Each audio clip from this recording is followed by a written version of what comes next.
I could see the passersby looking at me with sympathy, but I couldn't change anything.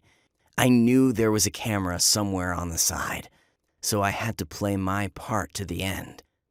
Hi, my name's Oliver, and I'm an artist. Despite the fact that I'm still in school, I'm successfully engaged in creative work.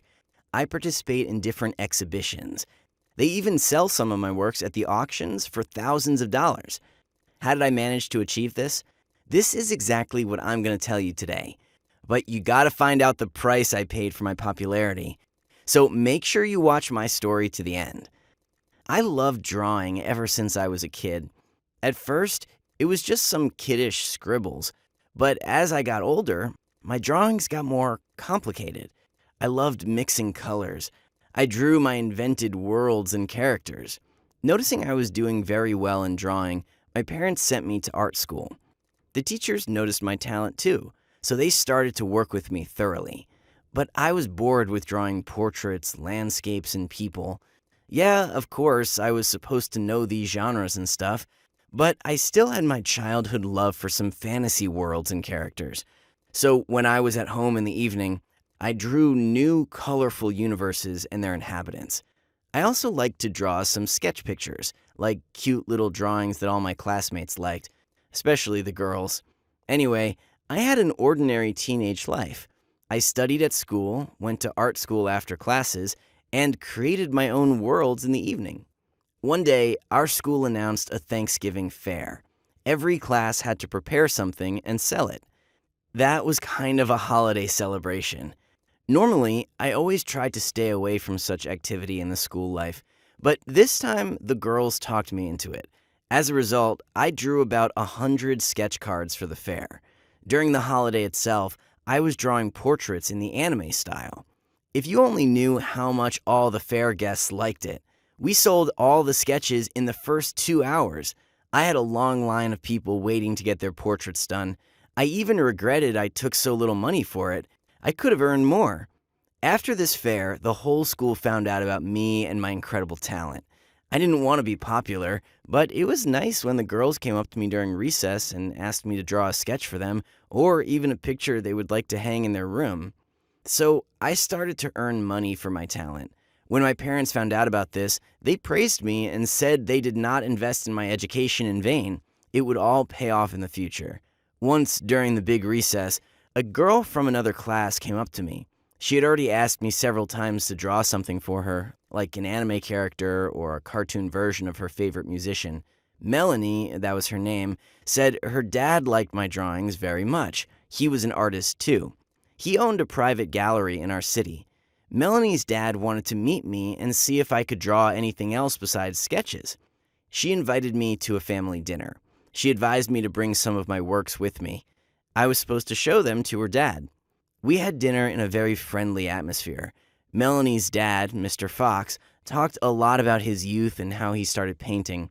He told me why he created his gallery and how he was hunting for every talent he would later present in his gallery. I was very pleased he paid attention to my work. Now I had a sufficient reason to be proud of myself. But when Mr. Fox saw my pictures of the fantastic worlds and creatures, he was so excited he almost threw his arms around me. He said I was a real genius in selecting and mixing colors for my works. Mr. Fox looked so happy, I even thought for a while he was glowing from the inside or something. The next weekend, Mr. Fox came over to my place to see some more of my works. I took him to the attic. My studio was up there. There were all the paintings I painted over the past 2 to 3 years. Mr. Fox started to bombard me with compliments, walking from picture to picture. And then he said he would like to exhibit my works in his gallery. First, a lot of people visited this place. Second, there were some wealthy gentlemen among them too. They appreciated non-trivial paintings, and they were ready to pay a generous amount for a talented picture. That was a win-win for me. Hearing Mr. Fox's offer, my parents immediately gave their consent. I didn't mind either, of course. I was pleased my works would finally be seen not only by my parents and a couple of friends, but by the gallery visitors too. The exhibition was about to take place in the next month. I didn't have enough works to be represented, so Mr. Fox diluted them with the works of other artists who painted in a similar style. I was very nervous before the official opening. Mr. Fox invited journalists and critics, but it was all in vain. It all went just fine. Everyone liked my paintings. I barely had the time to thank the guests for all the compliments coming from everywhere. At the end of the exhibition, I noticed Mr. Fox and my mom standing next to one of my paintings. They were actively discussing something and almost arguing. I was curious what they were talking about, so I moved closer.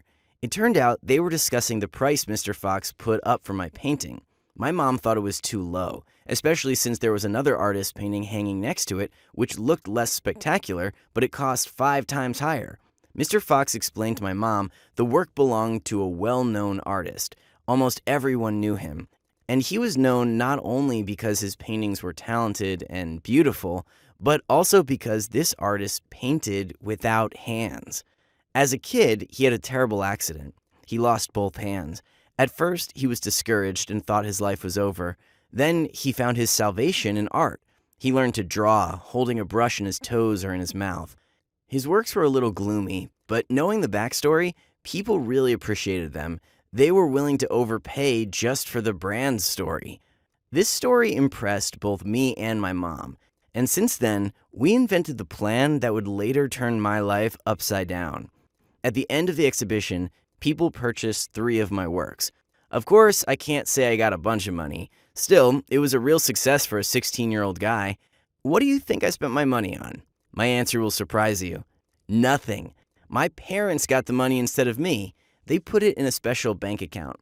According to their words, this account was supposed to provide me a comfortable future. I was offended, but I understood later my parents were doing that for my own well-being for the future. Therefore, there was no point in being indignant. After all, they always bought me anything I asked for, even if it was some very expensive paints or a big canvas. One evening, my parents told me we needed to have a serious conversation. I don't think I'm the only one who doesn't like such kind of conversations, so I got tense and started to listen carefully what they would say to me. I thought they might scold me for spending a lot of time in the studio, or that my academic performance had declined because of my passion for art, but the things they said put me in a state of shock. Starting from afar, my mom said she and Dad were very proud of me. They were glad I was able to find out how to use my talent. But after thoroughly studying the question, they realized most of the artists do not get rich for their paintings during their lifetime, unless, of course, they have some background, like that guy without hands. I didn't immediately understand what my mom was driving at, but then she told me her plan. Anyway, she wanted me to be special too, but it was clear that physical injuries are too much, so we can start with some small things, in her words, and deprive me of my sight. I stared at my parents in horror, but my mom clarified I would only lose my sight when I would be in public. We'd go on vacation, disappear for a while, but when we got back, we'd announce to everyone I got involved in a terrible accident where I lost my sight. Of course, I would not give up painting as this was the passion of my whole life. I would continue to draw, using my boundless talent and memories of colors, shapes, and so on. My paintings will skyrocket in price. As soon as we earn a more or less decent amount, my vision will return to me by some kind of magic. I immediately said it was a terrible plan, but my parents insisted we would do it. Otherwise, they would ban me from painting forever and send me to study at the police academy. Anyway, no matter how much I resisted and argued, my parents still did as they wanted. I was sure their plan would not work out, but people really started talking about me. First, all the local TV channels. Then they started inviting me to some programs and shows that are shown all over the country.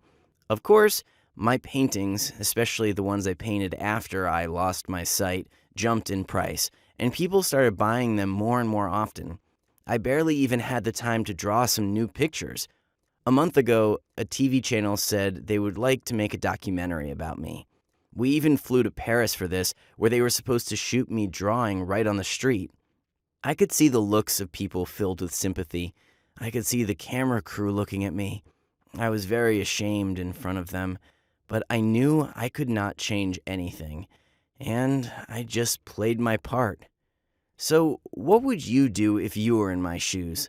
Would you follow your parents? Or would you refuse to follow their plan? Maybe you would just leave the house instead of participating in this adventure. Write your answers in the comments below. I will definitely read them. If you liked my story, don't forget to click the thumbs up button and subscribe to our channel. Tap the bell button to get notifications about new videos. Bye-bye, everyone.